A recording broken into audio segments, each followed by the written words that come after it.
کہ اس آخری حصے میں مشرکین کے بعض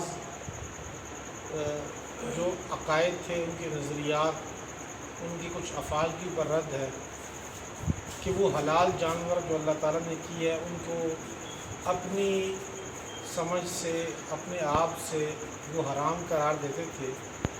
کسی کا کھانا پینا حرام، کسی کا دودھ حرام، تو کسی پہ سواری حرام۔ تو اللہ جل شانہ فرماتے ہیں کہ یہ چیزیں تو میں نے حلال پیدا کی ہیں، اس کو کس نے حرام قرار دیا ہے؟ نبئونی بعلم ان کنتم صادقین۔ پھر اس کے بعد اللہ تعالیٰ نے وہ حرام چیزیں اس کا ذکر کیا۔ قل تعالوا اتل ما حرم ربکم علیکم الا تشرکوا به شیئا وبالوالدین، تو وہ حرام چیزوں کا ذکر کی۔ قل لا یحل لكم شیء محرم علی طاعم یطعمه الا ان یکون میتۃ او دما مسفوحا او لحم خنزیر فانه رجس او فسق اہل لغیر اللہ۔ ان حرام جانوروں کا، ان چیزوں کا ذکر کرنے کے بعد اللہ تعالیٰ نے پھر آگے 9 احکامات دیے کہ ان پر عمل کرو، اور 9 احکام پر عمل کرنے کے بعد یہ فرمایا کہ وَأَنَّ هَٰذَا صِرَاطِي مُسْتَقِيمًا فَاتَّبِعُوهُ۔ اس کے ساتھ ایک مسلمان شخص کے لیے، ایک مومن شخص کے لیے یہ کہا قُلْ إِنَّ صَلَاتِي وَنُسُكِي وَمَحْيَايَ وَمَمَاتِي لِلَّهِ رَبِّ الْعَالَمِينَ، کہ میری بدنی عبادات، میری جو مالی عبادات، وہ ساری کی ساری اللہ کے لیے ہے۔ وَمَحْيَايَ وَمَمَاتِي لِلَّهِ رَبِّ الْعَالَمِينَ، میری زندگی، میری موت اللہ کے لیے۔ سورہ اعراف، اس میں زیادہ تر انبیاء کے واقعات ہیں۔ شروع میں حضرت آدم علیہ السلام کی تخلیق کا تذکرہ ہے کہ اللہ جل شانہ فرماتے ہیں کہ میں نے ان کو مٹی سے پیدا کیا، سب کو کہا سجدہ کرنے کا، شیطان نے سجدہ نہیں کیا۔ شیطان سے کہا گیا کہ ما منعک ان تسجد لما خلقت بیدی استکبرت ام کنت من العالین، قال انا خیر منہ، شیطان نے کہا میں سے بہتر ہوں، میں کیوں سجدہ کروں؟ اس کے بعد تو اللہ تعالیٰ نے کہا فاہبط منھا فإنک رجیم، آپ نکلو یہاں سے، دفع ہو جاؤ۔ شیطان نے مہلت مانگی، قال انظرنی الی یوم یبعثون، اللہ تعالیٰ نے مہلت دے دی اس کو کہ آپ کو مہلت ہے قیامت تک۔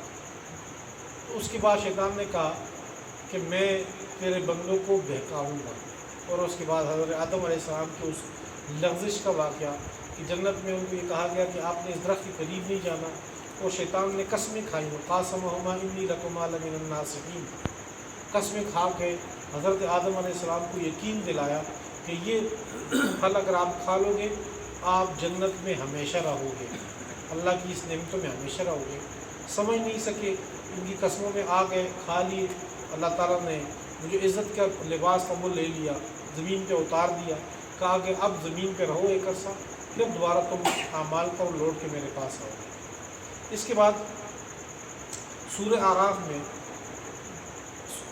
اصحاب اعراف جنتیوں کا اور جہنمیوں کا مکالمہ ہے۔ اعراف جنت اور جہنم کے درمیان وہ حصہ جس کو نہ عذاب ہے اور نہ نعمتیں ان کی، تو یہ وہ حصہ ہے۔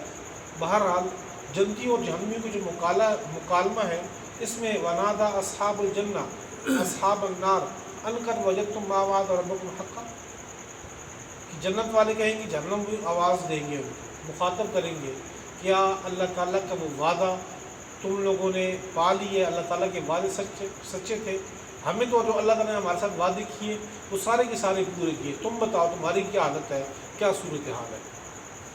اس کے بعد جہنمی کہیں گے ونادا اصحاب النار اصحاب الجنہ ان نفیضوا علینا من الماء او مما رزقکم اللہ، وہ جہنم والے کہیں گے جہنم کے اندر سے، اے جنتیوں تھوڑا پانی پلا دو، کچھ گھونٹ پانی پلا دو، کچھ رزق جو اللہ تمہیں دے رہے ہیں ہمیں دے دو۔ اللہ فرمائیں گے کہ ان اللہ حرمہما علی الکافرین، جنتی کہیں گے یہ چیز تمہاری پر، اللہ نے یہ نعمتیں تمہاری پر حرام کی، اور اللہ فرمائیں گے اس کی وجہ یہ تھی کہ دنیا کی زندگی میں تمہیں دھوکے میں ڈال دیا، وغرتہم الحیات الدنیا فالیوم ننساہم کما نسوا لقاء یومہم ھذا، ہم تمہیں آخرت میں تمہیں جہنم میں ڈال کے ایسے بھول جائیں گے جیسے کہ تم دنیا کے اندر ہماری ملاقات کو اور اس دن کو تم بھول گئے تھے۔ اس کے بعد معاملہ ختم ہو جائے گا، جنتی ایک طرف جہنمی ایک طرف ہو جائے گی۔ اس کے بعد آگے مسلسل انبیاء کے واقعہ، حضرت نوح علیہ السلام کا واقعہ ہے کہ اللہ تعالیٰ نے حضرت نوح علیہ السلام اپنی قوم کو تبلیغ کرتے رہے، مختصر سا ایک رکوع میں واقعہ ذکر کیا اور یہ فرمایا